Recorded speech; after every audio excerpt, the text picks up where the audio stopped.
Do you believe there should be an international government that can arrest heads of state? Should the international community be able to make war against sovereign states that do not conform to international law? Would a strong world government be a good thing? We want to hear your opinion today on politics and religion. Look, there are two things I don't discuss: politics and religion. In my house, we don't talk about politics and we don't talk about religion. I'll talk to you about anything except politics and religion. I never talk about politics and religion. Politics determines how we'll live here on earth. Religion determines how we'll live forever. I'm Irvin Baxter. I think it's time we talk about it.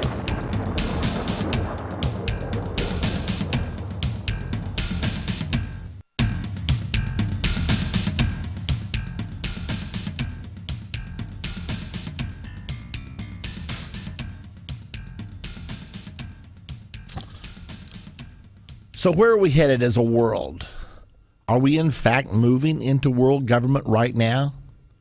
Do we know that we're moving into world government right now? Is that what we want to do? I mean, these are legitimate questions. The reason I'm talking about it today is because story after story is appearing in our news right now. International Criminal Court Chief Prosecutor says game over for Gaddafi in 2 to 3 months. In Egypt, UNESCO is criticizing the schools of Egypt, saying that they claim that Islam is the only true religion, that all other religions are infidel religions. Therefore, the curriculum of Egyptian schools must be brought under international norms. Now, can you imagine this? UNESCO, the United Nations, is determining what should and should not be taught in Egyptian schools. Now, you all know that I absolutely do not believe that Islam is the only true religion. I don't think it's a true religion at all. However, if they cannot say that Islam is the true religion, then can we say that Christianity is the true religion? You may say, well, we shouldn't say that either. Why not? Jesus did. Jesus said, except you believe I am he, you will die in your sins. He said, I am the door to the sheepfold. Anybody that climbs up any other way, the same is a thief and a robber. We are living in a world today when everything is being so fogged that it's come to be the truth that there is no truth. I mean, it's very much like at the trial of Jesus when Pilate said, what is truth? But the fact is, Jesus said, you shall know the truth shall make you free. But we're living in a time when everything has become so ambiguous and so fogged that people have come to believe that there is no such thing as absolute truth. Therefore, your truth may not be my truth, but if it's good for you, I respect that, and all this gobbledygook until we don't have a clue what's going on. All right, well, let's get back to the question, though, because world government is right now in the process of being set up. Now, let me make sure that I make this crystal clear. World government is being set up as I speak to you right now. The present revolution sweeping through the Middle East, the international community is taking advantage of these conflicts to assert itself as a one world government. Of course, the thing that's triggering some of this discussion today is that a warrant was issued for the arrest yesterday of another head of state. This is the second head of state that a warrant has been issued for the arrest of in the last 2 years. So who's arresting heads of state? Who could arrest President Obama or whoever our president might be at the time?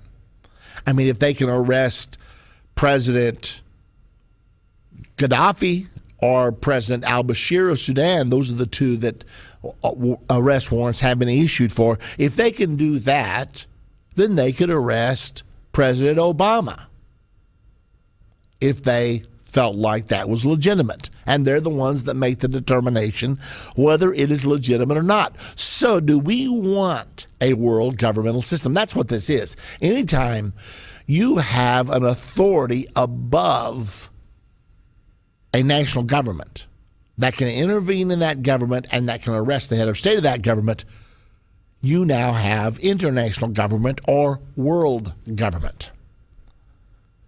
What we are watching is the surrendering of sovereignty of the United States of America and all states in the world to a single global authority. The big question is that good or is that bad? I'll never forget listening to the DVD, listening to Walter Cronkite, one of the most famous news voices in America. And he was receiving the Norman Cousins Award, his contribution to global governance. And he said, it's time for us to speak our mind. He said, the time has come for the United States and all other states to surrender some of their sovereignty. Now, you can't surrender some of your sovereignty. You're either sovereign or you're not, because sovereign means the ultimate authority, no one over you. It's like saying, if you have one arm and one leg handcuffed to bars, but you got one arm and one leg free, then are you free or are you bound? You're obviously bound. So anytime a force can assert control over you, you're no longer a sovereign person. For example, here in the United States of America, our government was designed so that the individual was sovereign under God. However, that's now all been twisted and perverted until the government is so all-imposing that individual sovereignty has left. Now, the reason that our forefathers put the right to keep and bear arms in the Bill of Rights was because they wanted to retain the sovereignty of the individual. They wanted you to be able to defend yourself under God, under the laws of God. That was not a formula for anarchy, but our forefathers said very clearly, the form of government that we have designed will not work in a nation that does not fear God and does not hold to the precepts of the Bible. If you have a people that are not controlled by something else, then government has to control those people. Okay, let's get back. Let me read a couple of excerpts from this article. The International Criminal Court's chief prosecutor said the game is over for Gaddafi in 2 or 3 months. It is a matter of time. Gaddafi will face charges. The arrest warrants are not going to go away, Hague prosecutors said. NATO claims the International Criminal Court action justifies Allied mission, but adds it is not responsible for enforcing the warrant. So now NATO is saying the International Criminal Court has issued these warrants for the arrest of Gaddafi, for one of his sons, and for a couple of other people in the nation of Libya. So consequently, NATO says that shows that we are right and just in being here, because the International Criminal Court action justifies our mission. But then they backed up and said, but we're not responsible for carrying out the edicts of the International Criminal Court or for enforcing the warrants of the International Criminal Court. So they sort of say, well, yeah, they wanted to have their cake and eat it too, so to speak. The article goes on to say the International Criminal Court's chief prosecutor said on Tuesday, that being today, it could be game over within months for Muammar Gaddafi, but China reacted cautiously to the issuing of an arrest warrant for the Libyan leader on charges of crimes against humanity. Now, this is so curious to me. From all I can see, Gaddafi hasn't killed nearly as many as Bashar Assad in Syria, and yet for some reason the international community is playing favorites here, and they have not issued any warrants for arrest inside of Syria. I'm not saying they won't. They may well do that. Maybe they feel like they've got all on their plate they can handle right now. But if there is such a thing as international law, and if there is such a thing as an international justice system, then it should all be applied impartially and so on. Well, the fact is, there is international law. There is an international court system, and we are being sucked under it right now. Now, as we go through today, I would like to take your phone calls as we go through. We'll mix in a little bit of this, a little bit of that. I want to go to the phones right now. Calling from Missouri is Nick. Hello, Nick. Welcome to Politics and Religion. Hello. What do you have in your mind? Well, I've been studying your videos, and in Daniel chapter 9, verse 27, where it says, he will confirm the covenant with many. How do we know which covenant that is? Well, we know that when the covenant is confirmed for a 7-year period, that halfway through, an event called the abomination of desolation happens. The abomination of desolation, according to Jesus in Matthew 24, verse 15, will occur in the holy place. The holy place is on the Temple Mount. It's inside the temple. So we know where it happens. The Apostle Paul in 2 Thessalonians chapter number 2, verse 3 and 4 described the abomination of desolation as when the Antichrist stands in the temple of God claiming to be God. So everything is centering around Jerusalem and the authority over the Temple Mount itself. We know today that the hottest issue on earth today is Israel's right to exist, and in particular, who is the rightful possessor of the city of Jerusalem. Now, back in the Old Testament, in Genesis chapter 15, verse 18, God entered into covenant with Abraham, and when he entered into that covenant, he said, the land on which you dwell will be yours and your descendants after you forever. So that is the Abrahamic covenant that has dominated God's relationship with the Jewish people from 2000 BC until now.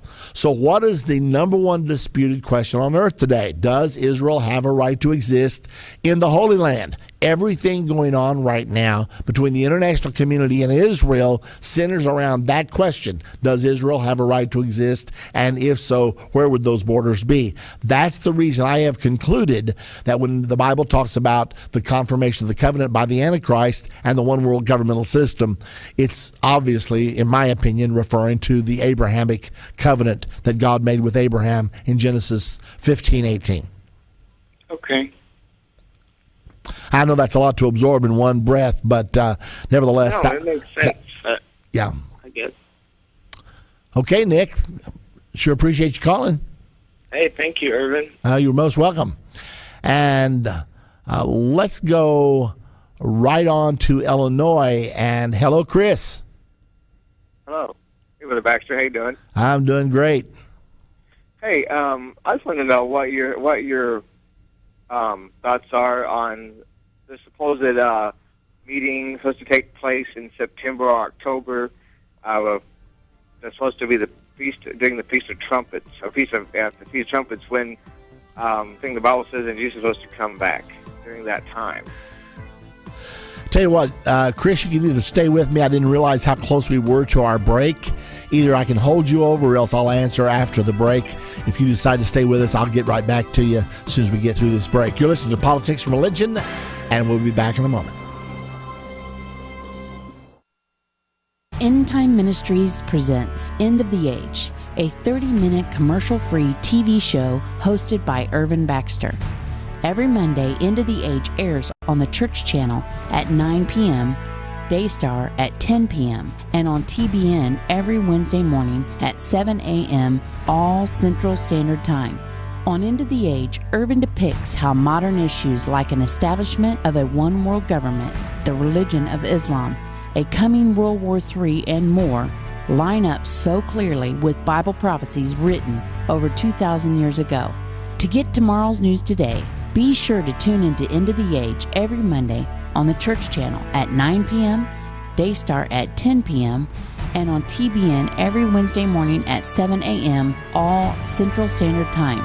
Visit endtime.com for more details or call us at 1-800-ENDTIME. That's 1-800-363-8463.